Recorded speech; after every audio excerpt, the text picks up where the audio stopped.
So without wasting any more time on me talking here, I'd like to pass it over to the founder of Progressive Coaching, Travis Simlinger. Travis, on to you. Thank you, Charlene. So welcome everybody to the session.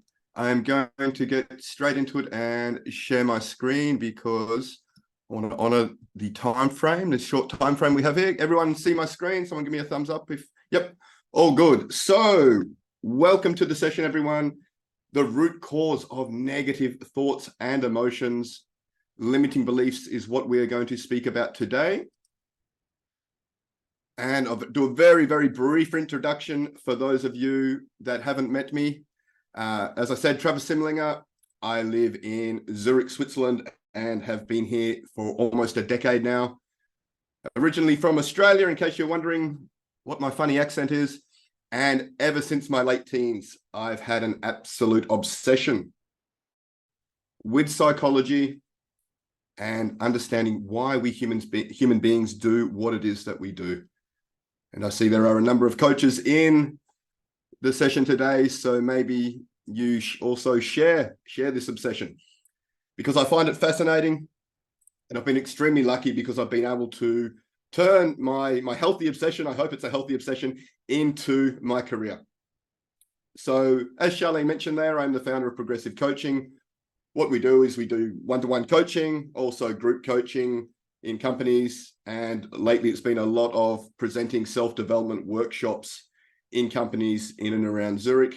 Mental health first aid has been very popular lately, emotional intelligence training, lots of other ones that you can read about on the website. Some of the companies that we're working with lately, Julius Baer, we're in at Roche. On Friday, we have BIS in Basel, which is the Bank of International Settlements. We have PwC tomorrow. We did a project with Novo Nordisk about 3 weeks ago, and we're continuing speaking with them for some ongoing work. And also ETH University, list goes on, so I don't want to take up time explaining all this, but these are some of the more well-known companies. Very briefly, the training I've done. So I'm a certified strategic intervention master coach under psychologist Cloe Madanes and also Tony Robbins. Done emotional intelligence trainer, actually, NLP master practitioner, also cognitive behavioral therapy training at the Ellis Institute, etc., etc. As I said before, check out the website for the full details, because let's jump straight into the session now and talk about limiting beliefs.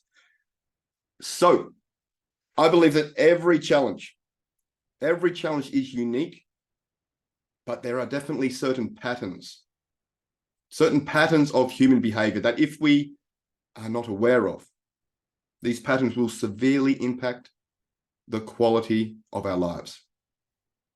And limiting beliefs is one of the patterns which really has an inordinate role, has a massive effect, a massive impact on where we live emotionally.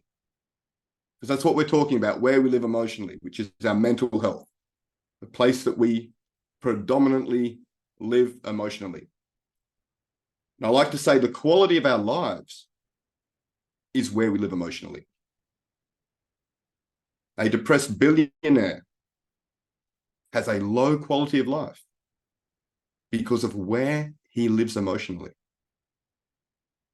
And at the root of where we live emotionally, as I will demonstrate now and for the next, 20 minutes or so, are our beliefs. So what exactly are we talking about here? What are beliefs? Beliefs are thoughts or opinions that we hold to be the absolute truth. Everyone has beliefs. We have beliefs about ourselves. We have beliefs about other people. And we all have beliefs about life itself. So some examples of a belief might be, I'm a good person. Another belief, if I treat people well, they are more likely to treat me well. Or maybe my parents love me and want the best for me. Some other kinds of beliefs might be ones like this. I'm a loser. Nothing I ever do is good enough. Somehow I'm just not good enough. People are not to be trusted. Trust nobody.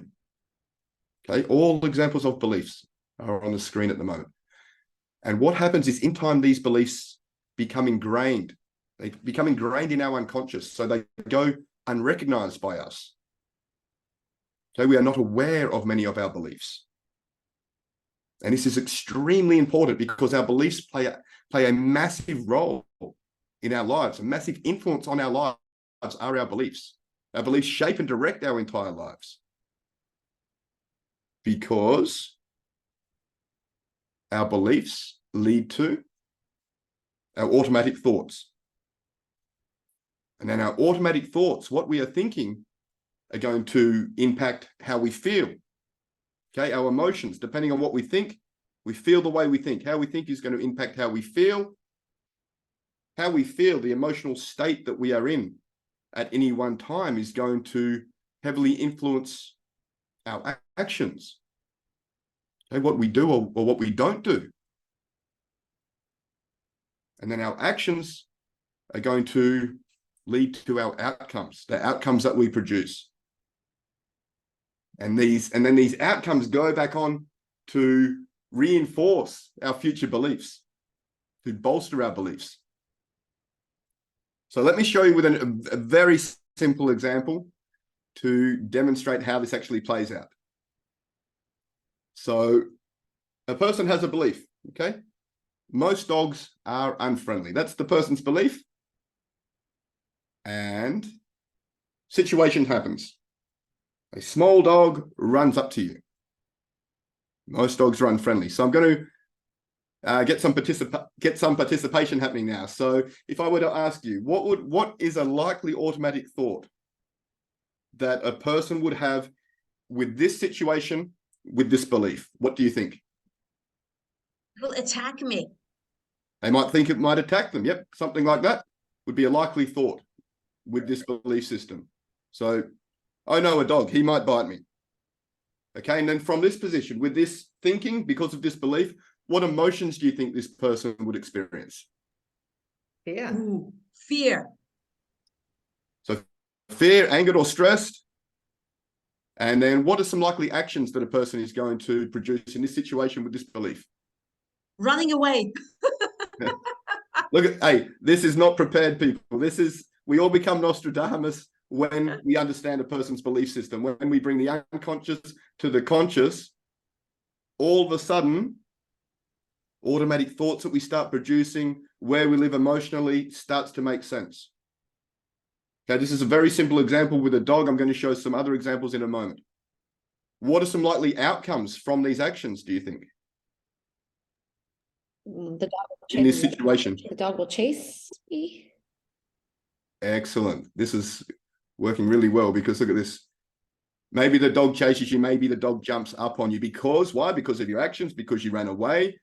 And then what are you going to say to yourself? Look at this, reinforces the original belief. Look at this dog jumping up on me, probably trying to bite me. See, most dogs are unfriendly. So this is the logical conclusion when we see the person's belief. Now, this belief is conducive to these thoughts, emotions, actions, and outcomes. So the key question becomes, what would happen if we change just one little belief?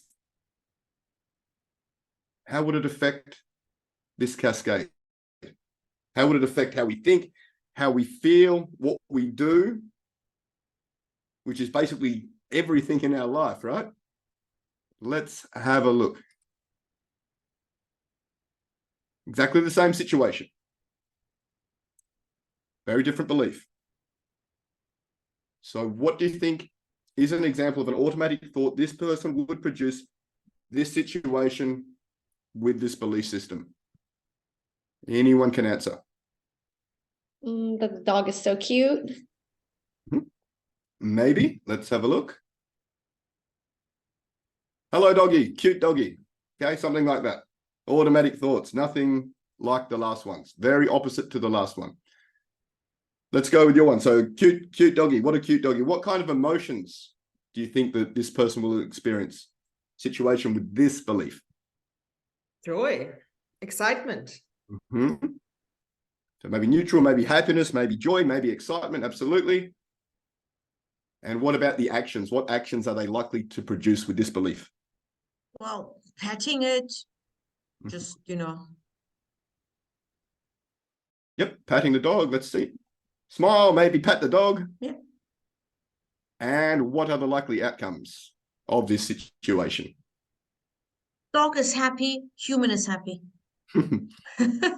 Yep, yep, exactly. Maybe even a friendly chat with the owner. And everyone's happy, as you said, including the dog. And the outcome is it goes back on to unconsciously bolster this belief. That was a friendly experience, everything all well and good. So the key question, what can we learn? What can we take away from this very simple example? Not about dogs, obviously.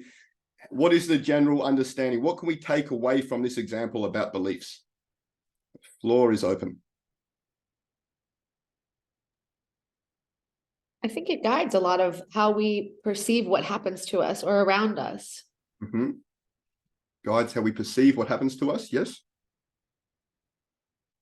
Anything else?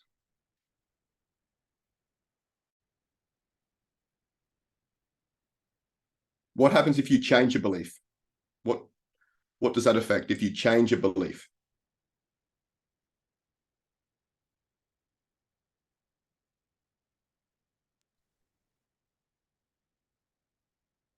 So let's have a look. So we've changed a belief there. We changed a belief, and what happens? What happened was you changed an automatic thought, you changed an emotion, you changed an action, you changed an outcome, all by just changing a belief. Because a lot of people think, I have all these negative thoughts, I don't know where they come from, why am I feeling this way every day? You have to get deeper to the belief level to understand where our automatic habitual thoughts come from.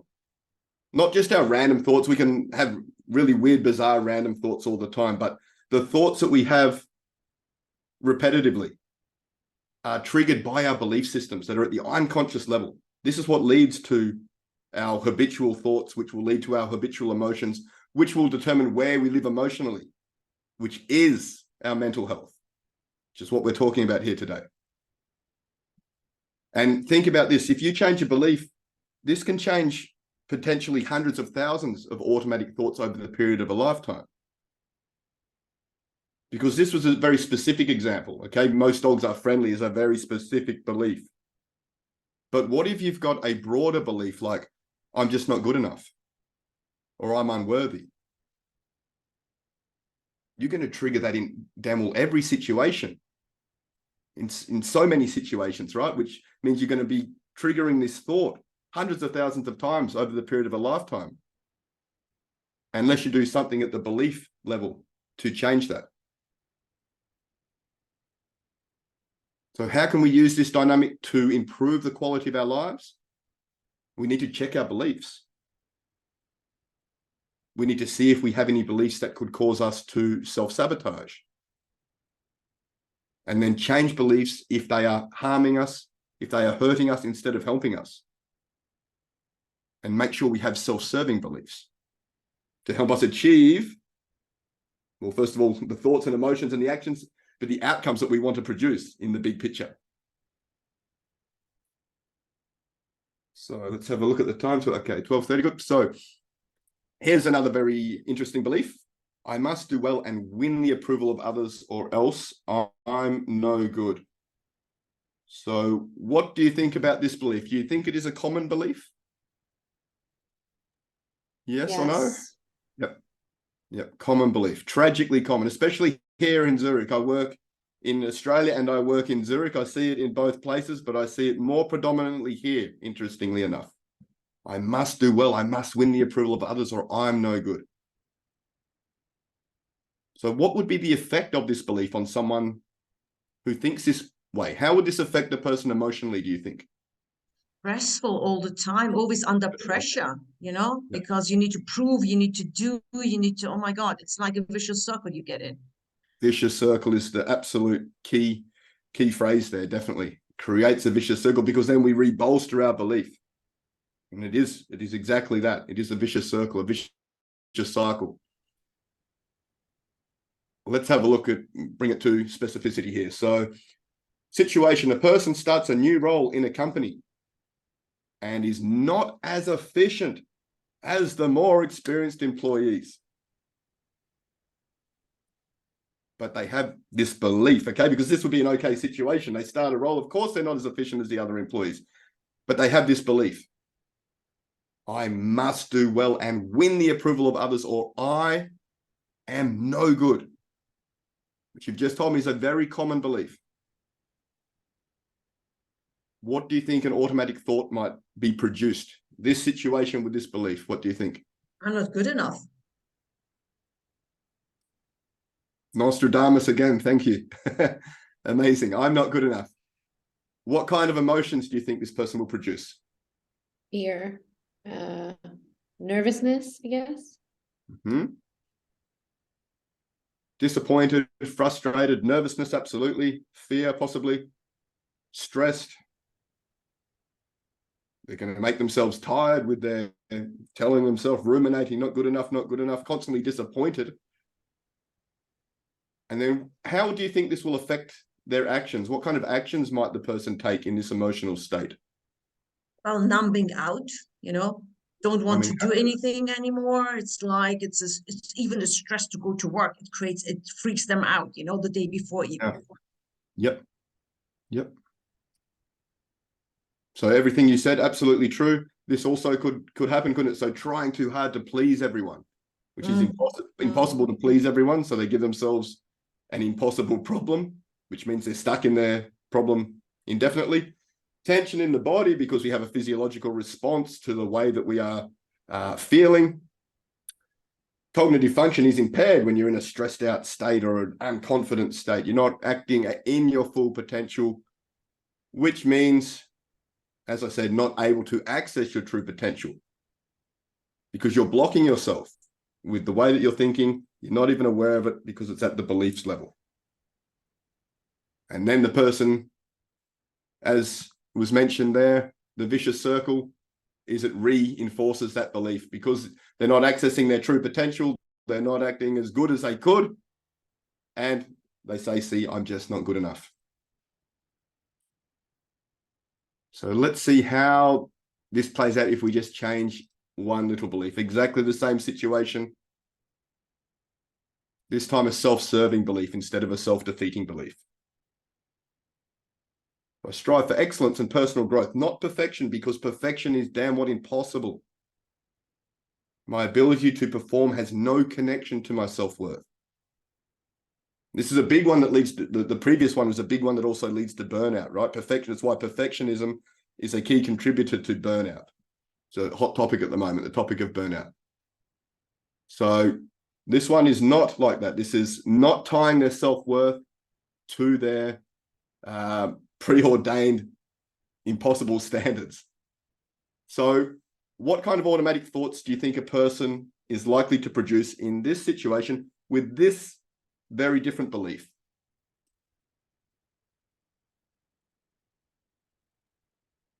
What do you think?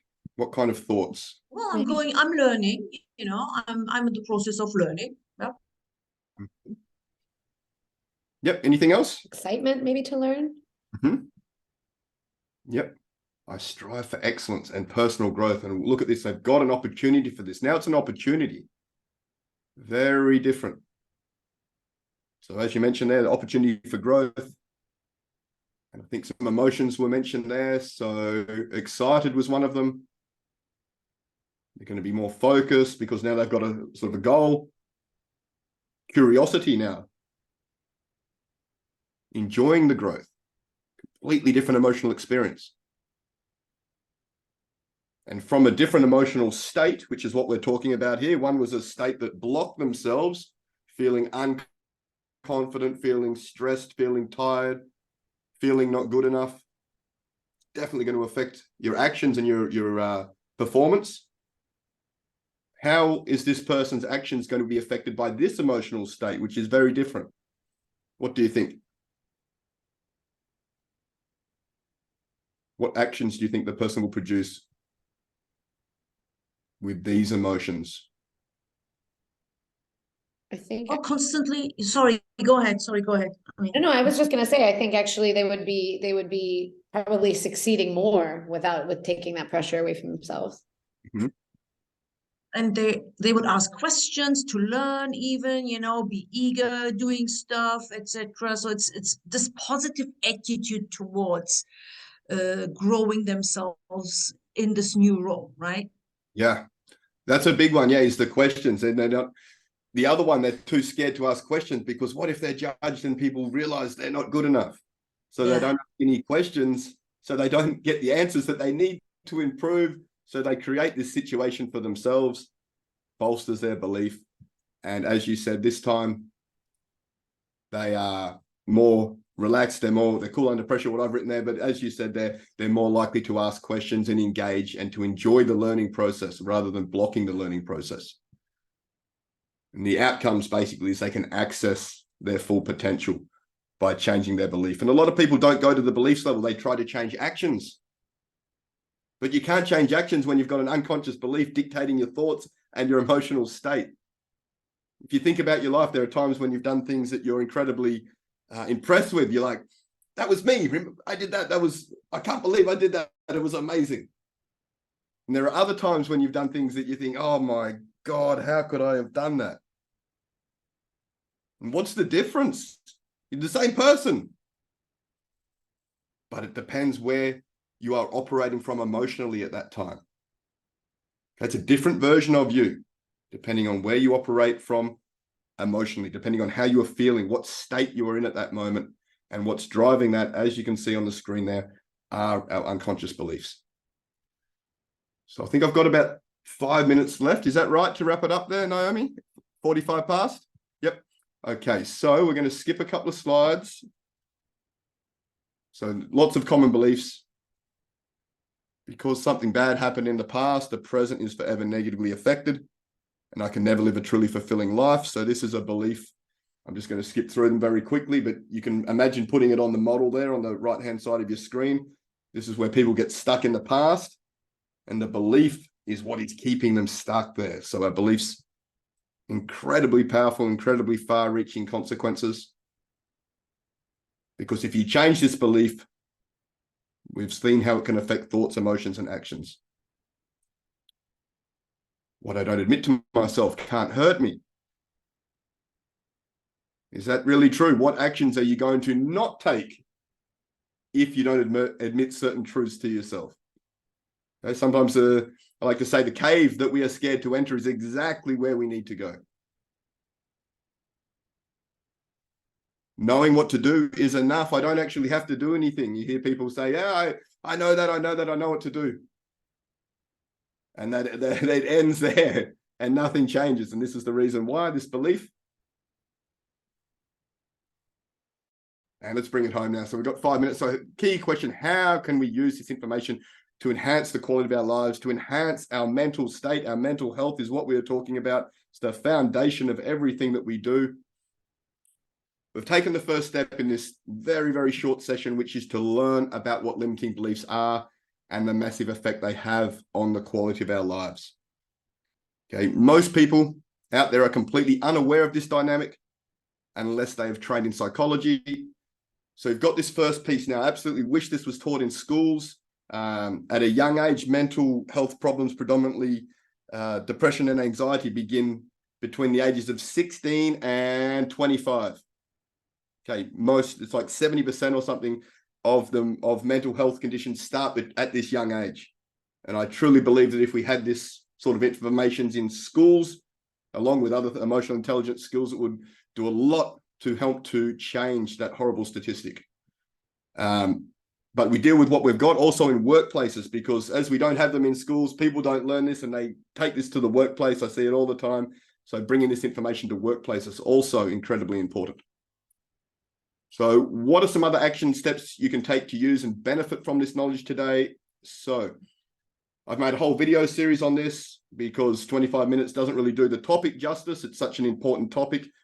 I believe you can't really learn too much about belief systems because they absolutely influence, everything. So I'll send you a link to that after the session to really solidify and deepen your knowledge of limiting beliefs. And I'm also offering everyone in this room a no fee, no obligation one-to-one coaching session.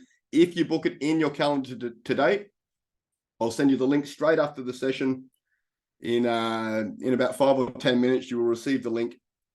And I'll talk a couple of minutes about coaching, because we can talk about limiting beliefs in coaching. We can talk about anything. And coaching really is an incredible tool for our mental health, for reducing our stress, and for achieving goals in our life and living the life that we want to live, instead of being caught up in the pace of life today.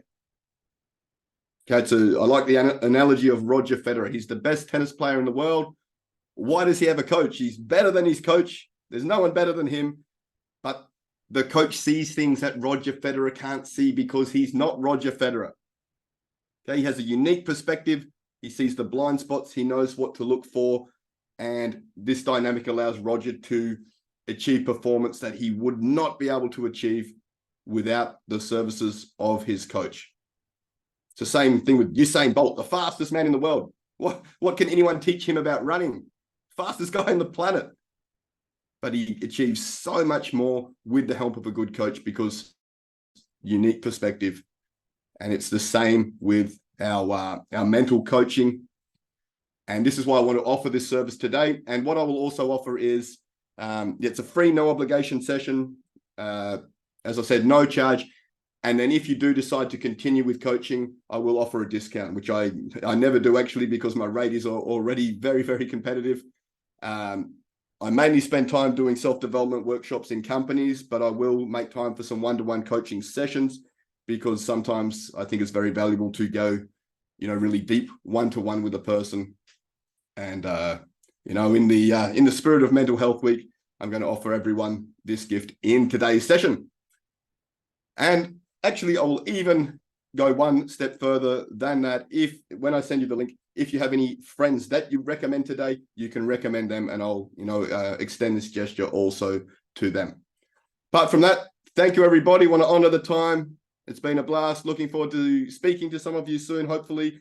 Going to see you in the other mental health sessions throughout the week. And over to you, Naomi and Charlene. Thank you. That's awesome, Travis. Thank you so much. It definitely puts a good perspective on the way that we handle things in our daily life.